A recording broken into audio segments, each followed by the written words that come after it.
ஏலம் நடைபெற்றுக் கொண்டிருந்த இடத்திலிருந்து தீபக் வெளியேறி விட்டதை கேட்டதும் ஆர்த்திக்கு பயங்கரமான கோபம் வந்தது.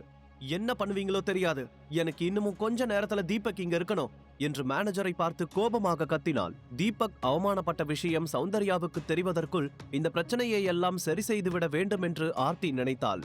நவீன் அங்கே நடக்கும் எல்லாவற்றையும் தெளிவாக கவனித்துக் கொண்டிருந்தான். வெளியில் சென்ற மேனேஜர் சில நிமிடங்களில் திரும்பி வர ஆர்த்தி அவரை பார்த்து, என்னாச்சு, தீபக்க கண்டுபிடிச்சிட்டீங்களா என்று கோபம் கலந்த தோணியில் கேட்டாள். உடனே மேனேஜர் கொஞ்சம் தயங்கியபடி, இல்ல மேடம், வெளியில அவரை எங்கேயும் காணோம், இந்த இடத்துல இருந்து கிளம்பி போயிட்டாருன்னு நினைக்கிறேன். நான் ஆளுங்களை அனுப்பி அவரோட இடத்துக்கு போய் பார்க்க சொல்லியிருக்கேன். கண்டிப்பா அவங்க கூட்டிட்டு வந்துருவாங்க என்று சொன்னார். ஒரு சின்ன விஷயத்த கூட உங்களால ஹேண்டில் பண்ண முடியாதா? நீங்க எல்லாம் எதுக்கு மேனேஜர்னு இருக்கீங்க? நீங்க பண்ணன தப்பால இப்ப எத்தனை பேர் வெயிட் பண்ணிட்டு இருக்காங்கன்னு பாருங்க என்று கோபமாக கத்தினாள் ஆர்த்தி. தீபக் வராமல் ஏலத்தை ஸ்டார்ட் செய்து அந்த விஷயம் சௌந்தர்யாவுக்கு தெரிந்துவிட்டால் பிரச்சனையாகிவிடும் என்று ஆர்த்தி ரொம்பவே பயந்தாள். அவர்கள் பேசுவதை கேட்டு அங்கிருந்த ஆட்கள் எல்லோரும் தங்களுக்குள் முணுமுணுத்துக் கொண்டார்கள். அவர்களுக்கு ஆர்த்தி தேடும் அந்த ஸ்பெஷல் கெஸ்ட் யார் என்று பார்ப்பதற்கு ஆர்வமாக இருந்தது. இன்னொரு புறம் நவீனும் ஆர்த்தி வாயிலிருந்து தீபக்கின் பெயரை கேட்டதும் ஆச்சரியத்துடன் பார்த்து கொண்டிருந்தான். அவனால் அந்த விஷயத்தை ஜீர்ணிக்கவே முடியவில்லை. அப்போது அவன் பிரியாவையும் சரவணனையும் பார்த்து, எனக்கு ஒண்ணுமே புரியல, உண்மையிலேயே இங்க என்ன நடக்குது? அந்த தீபக்கும் ஆர்த்திக்கும் என்ன சம்பந்தம்? எதுக்காக இவங்க அவன் பேரை சொல்லிட்டு இருக்காங்க என்று கேட்டான். சரவணனும் குழப்பத்தோடு சுற்றிலும் பார்த்தபடி, தீபக் மாதிரி ஒரு சாதாரண ஆளுக்கு எப்படி இவ்வளவு பெரிய கான்டாக்ட் கிடைச்சது என்று சொல்ல, இந்த ஆர்த்தி தீபக்க பாக்குறதுக்காக தான் இங்க வந்ததா கேள்விப்பட்டேன் என்று எரிச்சலுடன் சொன்னான் நவீன். அதை கேட்டதும் சரவணன் ஆச்சரியத்துடன், இது எப்படி சாத்தியம்? அப்படியெல்லாம் நடக்க சான்ஸே இல்லையே என்று கேட்டான். பிரியா அவர்கள் பேசுவதையெல்லாம் அமைதியாக கேட்டுக்கொண்டிருந்தாள். ஆனால் இந்த முறை நவீனின் செயல்களை எல்லாம் அவள் நன்றாக புரிந்து கொண்டதால் அவன் சொல்லும் எதையும் ஏற்றுக்கொள்ள தயங்கினாள். நான் உண்மையதான் சொல்றேன், அவனை நினைச்சா எனக்கு கோபம் தான் வருது. இந்த பொண்ணு வரது அவனுக்கு முன்னாடியே தெரிஞ்சிருக்கணும், அதான் வேணும்னே சண்டை போட்டுட்டு போயிட்டான். எல்லார் முன்னாடியும் ஹீரோ ஆக ட்ரை பண்றான்னு நினைக்கிறேன். அவனை பத்தி ஏதாவது பேசினா அவனோட ஆட்டிடியூட் ரொம்பவே மாறுது என்று நவீன் கோபத்தில் ஏதேதோ சொல்லிக் கொண்டிருந்தான். அவனுடைய முகத்தில் தீபக்கின் மீது இருந்த கோபம் அப்பட்டமாக தெரிந்தது. அதுவரைக்கும் அமைதியாக இருந்த பிரியா இப்போது அவளுக்குள் இருந்த கோபத்தை பொறுத்து கொள்ள முடியாமல், நவீன், தீபக் வெளியே போனதுக்கு காரணம் நீதான். நீ அவங்கள அசிங்கமா பேசினதுனாலதான் அவங்க வெளியே போனாங்க. அதுவும் கணேஷ் அங்கிள் தான் தீபக்க கட்டாயப்படுத்தி வெளியே கூட்டிட்டு போனாரு. நீ அவ்வளவு பேசியும் தீபக் உன்னை பத்தி ஒரு வார்த்தை கூட தப்பா சொல்லல. அமைதியா பாச கிழிச்சு போட்டுட்டு போயிட்டான். நீ கூட என்ன தனியா விட்டுட்டு ஓடி போனப்போ ஹெல்ப் கேட்க தான் போனேன்னு நினைச்சேன். ஆனா நீ ஒரு செல்ஃபிஷ், பக்கா செல்ஃபிஷ் என்று தன் மனதில் இருந்ததை எல்லாம் கொட்டி தீர்த்தாள். அதை கேட்டதும் நவீன் ஒரு கணம் அதிர்ச்சியுடன் என்ன சொல்வதென்று தெரியாமல், இல்ல பிரியா, நீ நினைக்கிற மாதிரி எல்லாம் எதுவும் இல்ல. இப்ப எதுக்கு இந்த விஷயத்த வேற பக்கம் டைவர்ட் பண்ணி கொண்டு போற என்று கேட்டான். அதற்கு பிரியா எந்த பதிலும் சொல்லாமல் அந்த இடத்தை விட்டு வெளியே செல்ல, பிரியா, இப்ப எதுக்கு சம்பந்தமே இல்லாம நீ ஏன் மேல கோவப்படுற? அப்படி நான் என்ன பண்ணிட்டேன் என்று நவீன் விரக்தியுடன் கேட்டான். நீ என்ன பண்ணல நவீன், நேத்துல இருந்து நான் உன்னை பார்த்துட்டு தான் இருக்கேன். ஒவ்வொரு விஷயத்திலையும் நீ எவ்வளவு செல்ஃபிஷா இருக்கன்னு என்னால நல்லாவே புரிஞ்சுக்க முடியுது என்று சொல்லிக்கொண்டே அந்த இடத்தை விட்டு நகர்ந்தாள் பிரியா. பிரியா, ஏன் இப்படி பண்ற என்று கத்தி கேட்ட நவீன், இந்த தீபக் வரும்போதெல்லாம் ஏதாவது ஒரு பிரச்சனை பண்ணிட்டு போயிடுறான் என்று கோபமாக பற்களை கடித்தபடி சொல்லிக் கொண்டான். ப்ரோ, அவங்க ரொம்ப கோபமா இருக்காங்க போல இருக்கு, போய் சமாதானப்படுத்துங்க. உங்க மேல இருக்கிற கோபத்துல அவங்க தீபக் கிட்ட ஏதாவது சொல்ல போறாங்க, அப்புறம் பிரச்சனை இன்னமும் அதிகமாகும் என்று சரவணன் நவீனை எச்சரித்தான். அதை கேட்டதும் நவீன் சில நொடிகள் அமைதியாக யோசித்தான். அதற்கு பிறகு அவனுடைய பார்வை ஆர்த்தியின் மீது விழுந்தது. அவள் அருகில் நின்றிருந்த மேனேஜரை திட்டிக் கொண்டிருந்தாள். நவீனுக்கு இப்போது எப்படியாவது ஆர்த்தியிடம் பேச வேண்டும் என்று தோன்றியது. பிரியாவை விடவும் ஆர்த்தி அந்தஸ்தில் பெரிய ஆளாக இருந்ததால் எப்படியாவது அவளிடம் பழக்கத்தை ஏற்படுத்திக் கொள்ள வேண்டும் என்று அவன் நினைத்தான். உடனே ஆர்த்தியிடம் சென்ற நவீன், ஹலோ மிஸ் ஆர்த்தி, நான் நவீன், காயத்ரி தேவி ஃபேமிலியை சேர்ந்தவன். சென்னையில சிவம் குரூப்ஸ்னு எங்களுக்கு சொந்தமா ஒரு கம்பெனி இருக்கு. நீங்க தீபக்னு ஒருத்தனை பத்தி பேசுறத நான் கேள்விப்பட்டேன். உங்களுக்கு அவனை எப்படி தெரியும்னு தெரிஞ்சுக்கலாமா என்று மெல்லிய புன்னகையுடன் பேச ஆரம்பித்தான். அதை கேட்டு ஆர்த்தி கோபத்துடன் அவனை மேலிருந்து கீழ் வரைக்கும் பார்க்க ஆரம்பித்து விட்டு, இப்ப நான் யார் கூடவும் பேச விரும்பல, தயவு செஞ்சு என்ன தனியா விடுங்க என்று எரிச்சலாக சொல்லிவிட்டு அந்த இடத்திலிருந்து கொஞ்சம் நகர்ந்து சென்றாள். அவளுடைய நடத்தையை பார்த்து நவீனுக்கு அதிர்ச்சியாக இருந்தது. இதுக்கு பிரியா பின்னாடி போயிருக்கலாம், இவள நம்பி பிரியாவை விட்டுட்டேன் என்று கோபப்பட்டான். உடனே கொஞ்சம் தள்ளி நின்ற ஆர்த்தியை பார்த்து, நான் சொல்றது கொஞ்சம் கேளுங்க ஆர்த்தி, நீங்க ஏதோ தப்பா புரிஞ்சுக்கிட்டீங்க என்று நவீன் சொல்லிக் கொண்டிருக்கும் போதே அங்கே வந்த மேனேஜர், ஹலோ, உனக்கு என்ன வேணும் இப்போ? உன்னால இப்ப இங்க இவ்ளோ பெரிய குழப்பம் நடந்துட்டு இருக்கு, தேவையில்லாம அவங்கள டிஸ்டர்ப் பண்ணி என்னோட வேலைக்கு வேட்டு வச்சிராத என்று கோபமாக சொன்னார். சார், இந்த குழப்பத்தை தீக்கணும்னு தான் நான் அவங்க கிட்ட பேச வந்தேன். ஆனா அவங்க என் பேச்சையே சுத்தமா கேட்கல. அந்த தீபக் வீட்டோட மாப்பிள்ளையா இருக்கிற ஒரு ஜோக்கர். அவனுக்குன்னு எந்த அந்தஸ்தும் இல்ல. நீங்க அவனை தேடி டைம் வேஸ்ட் பண்றீங்க என்று நவீன் முகத்தை சுளித்துக் கொண்டே சொன்னான். உடனே மேனேஜர் அவனை பார்த்து, இப்ப நீ போக போறியா இல்லையா? தேவையில்லாம மேடம டென்ஷன் படுத்தாத. அவங்க ஏற்கனவே கோவத்துல இருக்காங்க. இந்த டைம்ல நீ வந்து தீபக்க பத்தி தப்பா பேசினா கண்டிப்பா அவங்க சும்மா இருக்க மாட்டாங்க என்று கோபமாக சொன்னார். சார், நான் சொல்றது உண்மை. அந்த தீபக் எதுக்கும் லாய்க்கு இல்லாதவன். இந்த ஏலத்துக்கான பாச கூட அவன் யார்கிட்டயோ ஓசில தான் வாங்கிட்டு வந்திருக்கான். அவனுக்கு போய் நீங்க சப்போர்ட் பண்றீங்க என்று நவீன் கோபமாக மேனேஜரை பார்த்து கத்தினான். அப்போது அந்த மேனேஜர் திரும்பி சரவணனை பார்த்து, மிஸ்டர் சரவணன், முதல்ல இவனை இங்க இருந்து கூட்டிட்டு போங்க. இல்லனா இங்க இருந்து அடி வாங்கிட்டு தான் போவான். ஏற்கனவே மேடம் ரொம்ப கோவமா இருக்காங்க. எரியிற நெருப்புல எண்ணெயை ஊத்துற மாதிரி ஏதாவது பேசிட்டே இருக்கான்.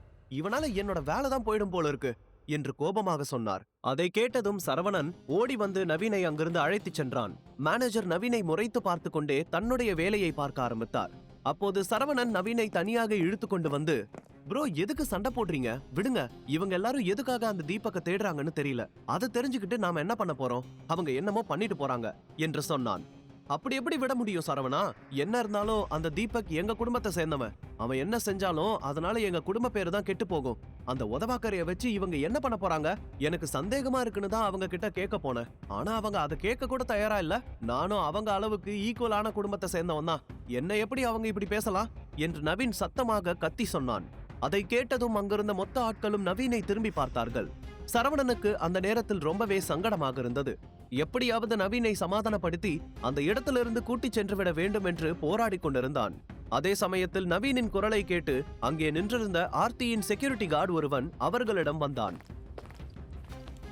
நான் ஆரம்பத்துல இருந்தே உங்க 2 பேரையும் பார்த்துட்டு இருக்கேன். எங்க மேடம தேவையில்லாம வம்புக்கு இழுத்துட்டு இருக்கீங்க. உங்க கூட அவங்க பேசியே ஆகணும்னு ஏதாச்சும் சட்டம் இருக்கா? அவங்களுக்கு யார் கூடவும் பேச பிடிக்காது. போய் அமைதியா உட்காருங்க. இல்லனா நான் உங்க 2 பேரையும் இந்த இடத்தை விட்டு வெளியே அனுப்ப வேண்டியதா இருக்கும் என்று கோபமாக சொன்னான். ஓகே சாரி என்று சொன்ன சரவணன் உடனே நவீனை அழைத்துக் கொண்டு அவனுடைய இடத்தில் உட்கார வைத்தான். ஆனால் ஆர்த்தியும் மேனேஜரும் பேசுவதை பார்த்து நவீனுக்கு அவர்கள் மீது சந்தேகம் எழுந்தது. அதே சமயத்தில் தன்னுடைய பாட்டியை பற்றியும் அவன் கவலைப்பட்டான். என்னால ஏதாச்சும் அவமானம் ஏற்பட்டா அது பாட்டியோட பேரை தான் பாதிக்கும். இந்த தீபக் யாரு? அவனுக்கு பின்னாடி என்ன மர்மம் இருக்குன்னு நான் சீக்கிரமே கண்டுபிடிப்பேன். ஆனா இப்போ பிரியா வேற கோவத்துல வெளியே போயிட்டா. அவளை நான் எப்படி சமாதானப்படுத்துவேன்? அவ கோச்சிட்டு போயிட்டான்னு தெரிஞ்சா பாட்டி ரொம்ப கோவப்படுவாங்களே என்று நவீனின் மனதில் பல கேள்விகள் ஓடிக்கொண்டிருந்தது. இன்னொரு புறம் ஏலத்திலிருந்து வெளியே வந்த தீபக்கும் கணேஷும் ரொம்ப தூரத்திற்கு வந்து விட்டார்கள். காரில் சென்று கொண்டிருந்த போது கணேஷ் எந்த பதிலும் பேசாமல் அமைதியாக இருந்தார். இத்தனை நாட்களில் இல்லாத அளவுக்கு இன்று அவருடைய மனது ரொம்பவே பாதித்தது. தீபக் அடிக்கடி திரும்பி அவரை பார்த்து கொண்டே காரை ஓட்டி கொண்டிருந்தான். தீபக், நாம ஏலத்துக்கு வந்திருக்கவே கூடாது. என்னாலதான் நீ அவங்க கிட்ட எல்லாம் இவ்ளோ பேச்சு வாங்க வேண்டியதா போச்சு. சில நேரத்துல என்ன நடக்குதுன்னு என்னால புரிஞ்சுக்கவே முடியல. என்னோட பிடிவாதத்தால என்ன சுத்தி இருக்கிறவங்க தான் ரொம்ப பாதிக்கப்படுறாங்க என்று கணேஷ் சோகமாக சொன்னார். அவர் தன்னுடைய தவறை நினைத்து வெட்கப்பட்டார். அங்கிள், இதுல உங்க மேல எந்த தப்பும் இல்ல. அந்த நவீன பத்தி தான் உங்களுக்கு தெரியும்ல. நீங்க இல்லாம நான் மட்டும் போயிருந்தாலும் அவன் அப்பவும் என்ன அவமானப்படுத்தி தான் அனுப்பியிருப்பான். எனக்கு இதெல்லாம் ரொம்ப பழகி போச்சு. நீங்க அதை பெருசா எடுத்துக்காதீங்க என்று சொன்னான் தீபக். தீபக் சொன்னதை கேட்டு ஒரு ஆழ்ந்த பெருமூச்சை விட்ட கணேஷ், ஆமா, நீ சொல்றதும் சரிதான். அந்த நவீன் கண்டிப்பா உன்னை அவமானப்படுத்துறதுல தான் குறியா இருக்கான். ஆனா இன்னைக்கு என்னையும் சேர்த்து அவன் பேசுனதுக்கு கண்டிப்பா அவனுக்கு குற்ற உணர்ச்சி ஏற்பட்டிருக்கும். நாம அங்கிருந்து கிளம்பும் போது அவன் என்னோட கண்ணை பார்க்கவே வெக்கப்பட்டான்.